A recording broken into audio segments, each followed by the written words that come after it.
بسم الله الرحمن الرحيم. لكل الناس اللي بتشوفني لأول مرة، معاكم أحمد من قناة فيتنس فور هابينس. أنا سيرتيفايد فيتنس ترينر من الأكاديمية الدولية ISSA. إن شاء الله الفيديو دوت هيكون مقدمة أو انترو لشرح كورس CFT بشكل مبسط، هيكون داخل فيه اللغة العربية. وده أنا فكرت أعمله عشان أنا لما بدأت أخش أدور على اليوتيوب لقيت إن مفيش حد يتكلم كتير في الكورس إلا ناس معدودين يعني وناس قليلين، وشايف إن الناس كتير حابة إن هي تتخصص سواء في المجال أو إنها حابة تعرف معلومات لنفسها تفيدها بعد كده على مستوى حياتها كلها في اللياقة البدنية. لأن CFT يا جماعة هي مش حاجة خاصة بالجيم بس، يعني CFT وزي ما قلنا اختصار سيرتيفايد فيتنس ترينر هو ان انت تكون سيرتيفايد او شخص معتمد في مجال اللياقه البدنيه. هي غير مقتصره على الجيم، يعني كلمه فيتنس هي كل حاجه ما او كل ما تحتويه الكلمه من في مجال الفيتنس، لان اللي بيمشي فهو بيمارس لياقه بدنيه، اللي بيجري بيمارس لياقه بدنيه. اي اساليب في التدريب سواء الكروسفيت او الويت ليفتنج او الراننج، الناس اللي بتجري سبرنتات، كل ده على مستوى او جزء من اللياقه البدنيه. ان انت تكون بتاكل اكل هيلثي ده جزء من ان انت بتحافظ على لياقتك البدنيه. ان انت تكون حد غير مدخن فانت حد بتحافظ على لياقتك البدنيه. فكورس CFT هو مجال كويس جدا للي حابب زي ما قلنا يعرف معلومات سواء لنفسه او لو حابب بعد كده انه يتخصص انه يكون في مجال التدريب ومجال البيرسونال ترينر. طيب الفيديو دوت زي ما قلنا هو انترو هنتكلم فيه عن بعض الحاجات اللي هناخدها ان شاء الله في الكورس. طيب يعني عندنا اول حاجه هناخدها ليكتشر او جزء في الكورس، وهو جزء الخاص بالاناتومي. ما ينفعش تكون انت راجل مدرب معتمد او مدرب في اللياقه البدنيه وما تعرفش يعني ايه تشريح، ما تكونش عارف الوضع التشريحي. اسمها العظم للهيكل العظمي او اللي بيتكون منه الانسان، اسماء المفاصل، اسماء العضلات، انواع الالياف العضليه. كل دي حاجات احنا هناخدها في الاناتومي، انت لازم تكون عارفها، لان انت ما ينفعش تكون بتمرن حاجه، يعني انت بتشتغل في حاجه. يعني احنا بالنسبه للمدرب كمال الاجسام عامل زي النحات، يعني اما يجي لك واحد عنده نسبة فات معينة أو شكل جسمه في حجم معين أنت عايز تقلله، أو حد قليل عايز تكبره سواء بالنيوتريشن أو بمجال التدريب وإنه يكتسب كتلة عضلية. إزاي تعمل له بالانس في حجم عضلات جسمه، إن ما يكونش فيه جزء أكبر من جزء أو عضلة أكبر من عضلة فيخلي الشكل مش حلو.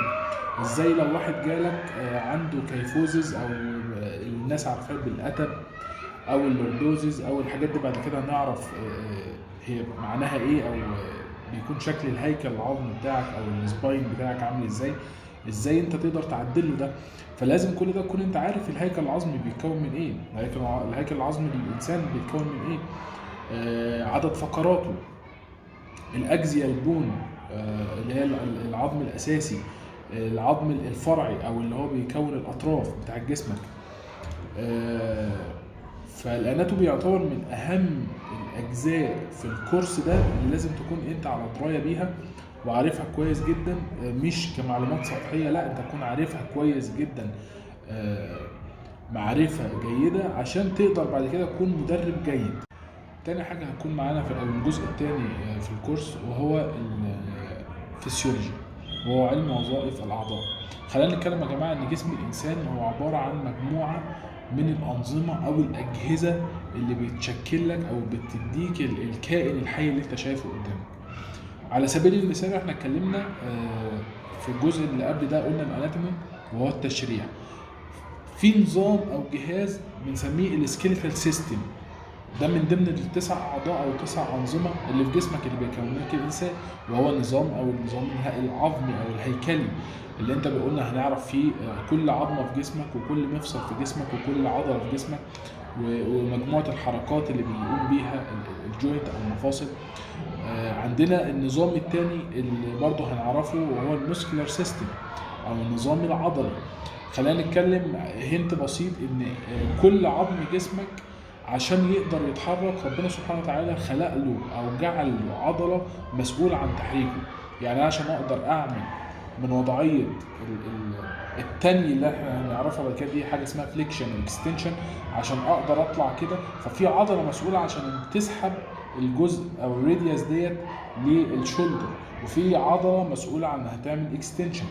فكل نظام في جسمك احنا مش هناخد التسع انظمه، ولكن هناخد اهم الانظمه اللي تخصنا احنا في مجال اللياقه البدنيه، اللي منها زي ما قلنا السكيليتال سيستم ونظام المسكولار سيستم، وهناخد معاها ريسبيراتوري سيستم او الجهاز التنفسي بتاعك، الاندوكراين جهاز الغدد، بعض الحاجات في الغدد. لازم تكون عارف برضو الميتابوليزم عمليه التمثيل الغذائي، الانابوليزم والكاتابوليزم، البناء والهدم. طبعا دي بتختلف من في حاجات في عمليه البناء بتختلف من فرد للتاني، ولكن عمليه الهدم هي العمليه المستويه على جميع البشر. طيب الجزء الثالث في الكورس هيكون الكنسولوجي وهو علم الحركه. زي ما اتكلمنا قبل كده ان احنا لما هتدرس الاناتومي انت هتعرف اسماء العظم، اسماء المفاصل، اسماء العضلات او جزء بعض الاسماء هنا انت هتعرف اسماء العضلات. ليه؟ لان انت العضلات زي ما قلنا هي المسؤوله عن حركه كل عظمه في جسمك. يعني لسه زي ما قلنا من شويه ان انت نظامك العظمي او هيكلك العظمي ما هو الا حاجه بتشكل في منها بعض الاجزاء الاساسيه زي ما قلنا الاجزاء البون ده ووظيفته في الجسم عشان نتكلم بعد كده عليها بالتفصيل، يحمي لك حاجات معينه في جسمك. في منه اعضاء فرعيه اللي هي الاطراف، فسواء الاساسي او الفرعي عشان يتحرك فالمسؤول عن حركته في الجسم هي العضلات.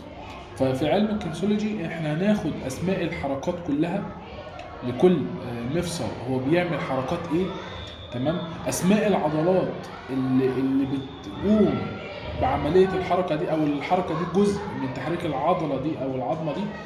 هناخد الاوريجن والانسيرشن لكل عضله، يعني كل عضله في جسمك ليها بدايه وليها نهايه. يعني لما نيجي مثلا نتكلم عن عظمه او عضله البكتوراليس ميجور اللي هي الناس بتسميها عضله البنج، دي ليها بدايه وليها نهايه. لو هنتكلم كده بالعاميه دلوقتي بدون خوض في التفاصيل، انت عندك عظمه الاسترنال او عظمه القص الموجود تحت منها القلب، وهي عظمه شديده يعني شديده الصعوبه في الكسر، ودي بتكون وظيفتها، ودي برضو هنت بسيط دلوقتي، ان هي تحمي لك القلب. ليه ربنا سبحانه وتعالى جعل القلب؟ هو القلب مش في الشمال زي ما الناس متخيله، القلب جنب او تحت عظمه القص دي، وربنا لما جعل ده وجعلها تحت العظمه دي جعلها عشان تحمي لك القلب بتاعك. فزي ما قلنا عشان نعرف الاوريجن والانسيرشن لحاجه زي مثلا البكتوراليس او عضله البنج اللي الناس عارفاها، فانت عندك دي من الاسترنم لاعلى جزء في عظمه الهيومرس اللي هي عظمه العضد. فانا لازم اعرف بدايتها فين ونهايتها فين عشان اعرف بعد كده كل الحركات المسؤوله عن الكونسنتريك والايسنتريك او الانقباض والانبساط العضلي. لان انا ما ينفعش برضو ما اكونش عارف العضله دي بدايتها فين واخرها فين، والمفروض ان انا بمرنها. طب انت اصلا مش عارف هي بدايتها فين ونهايتها فين، مش عارف ايه الحركات المعينه اللي بتاثر فيها، يبقى منين ان انت هتعرف تشغلها او تستفاد بيها؟ عندنا حاجه اسمها البرايم موف، وانت برضو حاجه دي جزء بسيط دلوقتي، ان انت في حاجه اسمها الحركه الاساسيه اللي بيقوم بيها العضله الاساسيه. فلازم انت في علم الحركه هتكون عارف كل عضله بدايتها ونهايتها فين، مجموعه الحركات او الموفمنت اللي بتحرك العضله دي، واللي على اساسه بعد كده هتبقى عارف ازاي تشغلها او تحقق اعلى قدر من الاستفاده من الاكسرسايز او الحاجه اللي انت بتعملها. طيب الحاجه الثانيه او الثالثه قوانين نيوتن. ايه علاقه قوانين نيوتن بالكنسولوجي؟ ده برضو جزء هنعرف كل قانون من دول ازاي في الكورس قدر يبسطه لك او من خلاله يوصل لك المعلومه انك ازاي تستفاد بالقانون ده. رابع حاجه عندنا هو النيوتريشن او علم التغذيه. طبعا خلينا نكون عارفين ان التغذيه في الجنرال نيوتريشن، وده مجال التغذيه العام، واللي انت هتاخده يعتبر في الكورس السي اف تي هو علم عام، الجنرال نيوتريشن وبعض من الفتنس نيوتريشن او التغذيه الرياضيه. في الجزء ده برضه هتعرف ايه هو البادي كومبوزيشن، هتاخد في الجزء الخاص بالنيوتريشن الماكرو نيوترينتس والميكرو نيوترينتس اللي هي المغذيات الكبرى والمغذيات الصغرى. طبعا احنا كلنا عارفين ان احنا بناكل وليكن مثلا في البروتين اللحمه او الفراخ، في الكربوهيدرات الرز، في الفات اي حاجه، سواء بقى الساتوريتد او ان ساتوريتد اللي هي الدهون المشبعه وغير مشبعه، الحاجات اللي احنا عارفينها زي جلد الفراخ مثلا ده من الدهون المشبعه او اللي داخل ضمن الدهون. الكربوهيدرات عرفناها، البروتين عرفناه، دي المغذيات الكبرى اللي الناس كلها عارفاها اللي جسمك بياخدها ويبدا يستفاد بيها او يطلع منها كالوريز او ايه طاقه، يحول الاي تي بي جسمك يستفاد بيها. عندنا حاجه اسمها الميكرو نيوترينتس اللي هي المغذيات الصغرى واللي هي المينرالز والفيتامينز. دي الحاجات اللي الناس كتير ما تعرفهاش ان دي جزء اساسي ما ينفعش الناس تستغنى عنه، لان المغذيات الصغرى دي هي المسؤوله بعد كده عن حمل الخلاصه من المغذيات الكبرى. يعني انت ما تقوليش ان انت مثلا نسبه الحديد عندك في جسمك قليله او نسبه فيتامين د او اي حاجه من المينرالز الثانيه اللي هي المعادن الثانيه، ما ينفعش في سواء فيتامين سواء املاح ومعادن، جسمك ما ينفعش يستغنى عن اي حاجه منها. ما ينفعش تقول انا باكل الحاجات دي واهتم بالحاجات دي وانت مقصر في ان انت تاخد الاكلات الصحيه المفيده اللي بتحتوي على الفيتامينز والمعادن، او ان انت تاخده سواء من حاجه خارجيه. الجزء اللي بعد كده هناخد فيه الانجريز او الاصابات، الحاجات اللي يعتبر اصابات الجسم كتيره، ولكن في جزء الاصابات احنا مش هنتكلم الا على 3 حاجات بس، وده اللي تخصصت فيهم او شرحتهم السي اف تي، وهي اللمبر او الفقرات القطنيه، ازاي دي لو حصل مشكله ازاي تعمل لها ريهابيليتيشن او اعاده تاهيل.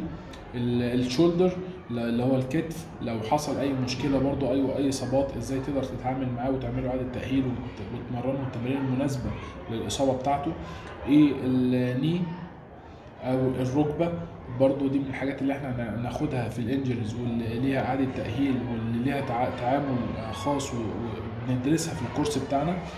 هناخد في ده جزء في الكتاب اسمه فيتنس فور اول، يعني ازاي تتعامل مع الالدرلي والجيرياتريك، ودول اللي هم كبار السن اللي فوق ال 60 وال 65 اللي هم 65 سنه، ازاي تقدر تتعامل معاه، وايه الفرق بينه وبين الراجل اللي هو يعني عدى ال 65 ولكن عنده صحه، يعني لسه حد ما عندوش التحول كبر السن اللي عنده لمرض شيخوخه بيعاني منه او امراض الشيخوخه اللي بيعاني منها. ازاي تتعامل مع البريجنانسي اللي هي المراه الحامل، ازاي تتعامل مع اليوث اللي هم الاطفال والشباب.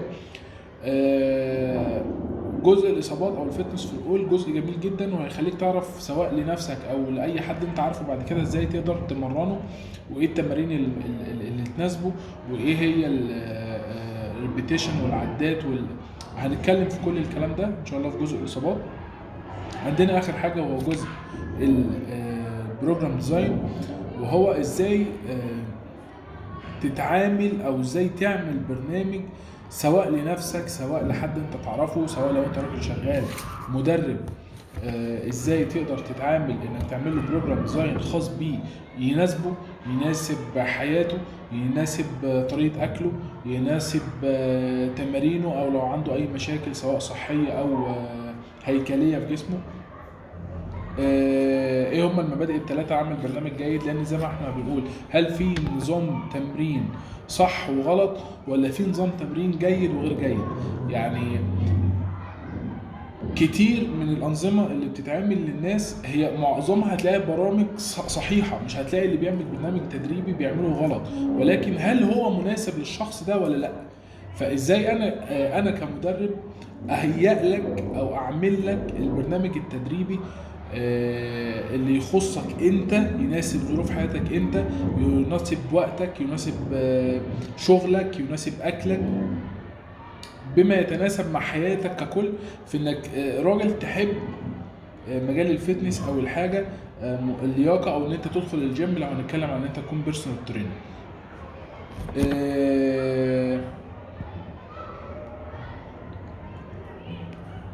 يعتبر دي يمكن اهم النقط اللي احنا حاولت اشرحها او اقولها ان احنا ان شاء الله هناخدها في الكورس. ان شاء الله كل جزئيه من دي هيتم تخصيص فيديو ليها. الناس اللي حابه ان هي ان شاء الله تتابع، هتمنى منكم ان انتوا يعني سواء شير للفيديوهات او اللايكات، عشان ان شاء الله يعني يبقى في قدر من الاستفاده لناس كتير.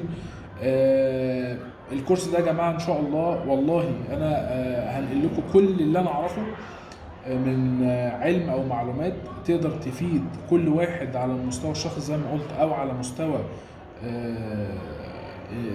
مهني ان هو يكون راجل شغال في المجال. هحاول انزل الفيديوهات بصوره منتظمه، ان انا ما اطولش في ان انا اقعد يعني اعمل على الفيديو اقعد فيه فتره طويله، وان شاء الله يكون قدر الاستفاده عالي، ويعتبر دي من اوائل السلاسل اللي هعملها في القناه عندي، واللي ان شاء الله الاقي قدر من الاعجاب للناس اللي هيتابعوها او اللي هيستفادوا منها، وبالتوفيق ان شاء الله للجميع. وشكرا ليكم، واستنوا ان شاء الله الفيديوهات الجايه.